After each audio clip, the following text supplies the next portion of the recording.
ولم يسلم إلى الخصم العرينا شباب. الإمام البخاري أجله وأحترمه كعالم، ولكنه بشر، ليس بمعصوم، ليس بمقدس، كتابه ليس معطى سماوي ككتاب الله الكريم. يقول البعض أن أصح كتاب بعد كتاب الله هو كتاب البخاري، وهذا ظلم وافتراء على الله سبحانه وتعالى. البخاري بشر، اجتهد فأصاب، ابتدأ بجمع الأحاديث وهو عنده 16 سنة وانتهى وهو عنده 38 سنة. لم يكن عربيا، بل هو من بلاد أقرب إلى بلاد الهند. له ما له وعليه ما عليه، لا نقدسه، لأن المعصوم في الإسلام واحد فقط، هو سيدنا النبي صلى الله عليه وسلم. على سبيل المثال يا سيد الفاضل، حينما أرى الإمام البخاري كقيمة وقامة يقول أن النبي صلى الله عليه وسلم سحر على يد لبيد بن الأعصم، تم سحره على يد لبيد بن الأعصم، وكان يخيل إليه أنه يأتي الشيء ولا يأتيه، يعني يتهيأ له أنه بيعمل حاجة وهو ما بيعملهاش. وكمان كان يخيل إليه كما روى البخاري عن السيدة عائشة أنها قالت: وكان يخيل إليه أنه يأتي النساء ولا يأتيهم. طيب، هذا الحديث إن أنا سلمت به كمسلم سأعطي فرصة للملحدين ولغير المسلمين أن يطعنوا في صحة الوحي، لأن طالما النبي صلى الله عليه وسلم كان مسحور وبيخيل له، يبقى كان بيعمل حاجات مش واعي عنها، وهذا النبي صلى الله عليه وسلم منزه عن ذلك ومعصوم عن ذلك. وهذا الحديث يخالف القرآن الكريم. القرآن الكريم بيقول إيه؟ وقال الظالمون إن تتبعون إلا رجلا مسحورا. يبقى من يقول أن النبي صلى الله عليه وسلم مسحور، أن يقوم بالسحر أو أن الناس قد سحروا له، فهو ظالم يفتري على الله سبحانه وتعالى. ثانيا، حينما أفتح كتاب البخاري في القرن 21 وأجد حديث يقول أن قرد وقردة قد قام بجريمة الزنا فتم رجمهم من قبل القرود. الحديث موجود في صحيح البخاري عن ابن مهران بن ميمون. هل يعقل أن قرد هو عند القرود في جريمة زنا؟ هو القرود بتوثق الزواج عشان يعرف مين القردة فلانة متجوزة القرد فلان؟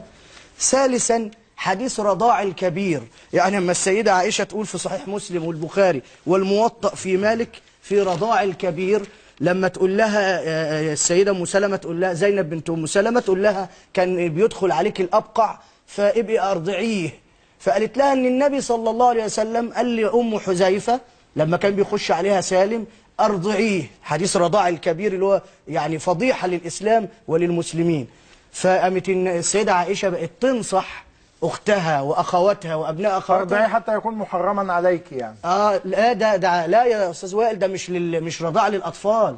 ده حضرتك مثلا هتيجي عند والدتي وأنا مش موجود ومفيش محرم في البيت، فوالدتي ترضعك من ثديها حتى تدخل عليها، وده نص الحديث. نص الحديث موجود كده في الموطأ ومسلم. هذه الكتب كتب بشرية بذلوا جهدا في جمع هذه الأحاديث. ما لنا لننقيها ونغربلها بدلا من أن يسخر الناس منا ويضحكوا علينا ويقولوا يعني. طيب، تتخيل حضرتك ما رأيك في من يقول إن النبي صلى الله عليه وسلم حاول الانتحار أكثر من مرة؟ إيه رأي حضرتك؟ حكمه إيه؟ البخاري يقول في كتاب بدء الوحي أن النبي صلى الله عليه وسلم في فترة فتور الوحي، لما جبريل بطل يجيله 6 شهور فترة فتور الوحي، كان يصعد إلى قمم الجبال وكاد أن يتردى أكثر من مرة لولا أن جبريل منعه. طب نصدق ده في حق النبي صلى الله عليه وسلم؟ هذه الأحاديث أليست موجودة في صحيح البخاري وفي صحيح مسلم وفي كتب التراث؟ ناهيك عن الإرهاب المتفشي في منطقة الشرق الأوسط.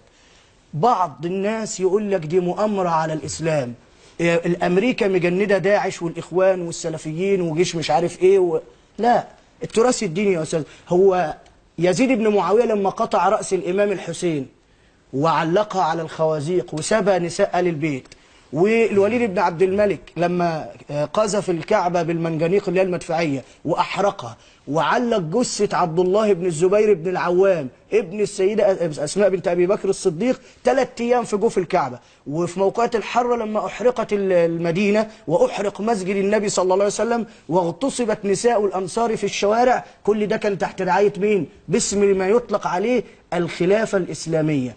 وكانوا مستندين إلى بعض هذه. ثانيا بقى وأخيرا بقى عشان أقول البخاري ومسلم وغيرهم من العلماء أتوا بعد وفاة أو بعد انتقال النبي صلى الله عليه وسلم للرفيق الأعلى بقرنين من الزمان. البعض بيقول إيه؟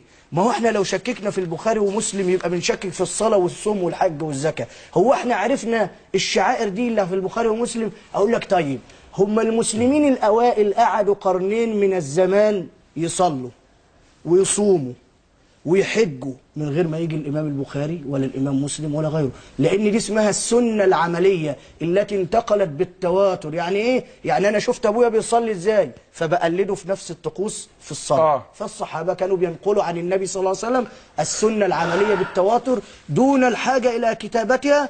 والمفاجأة الأكبر إن النبي صلى الله عليه وسلم خرج على أصحابه وهم يكتبون فقال: ماذا تكتبون؟ قالوا نكتب عنك ما تقول. قال: أكتاب غير كتاب الله؟ ثم أمرهم أن يأخذوه فيحرقوه وقال لهم: عليكم بكتاب الله فمحصوه ودققوه. عشان كده سيدنا النبي صلى الله عليه وسلم ربنا بيقول في القرآن إيه؟ وقال الرسول: يا رب إن قوم اتخذوا هذا القرآن مهجورا. ده احنا بطلنا نقول قال الله. تقعد مع واحد يقول لك الشيخ فلان أفتالي، تروح امير المؤمنين ابو بكر افتلي اقتل النساء، مش عارف اللي هم الخليفه اللي في العراق دلوقتي، الشيخ فلان في جامع في حاره ايه افتلي ان الجيش كافر والشرطه كافره ويجوز قتالهم. فانا يا سيدي الفاضل دي تنقيه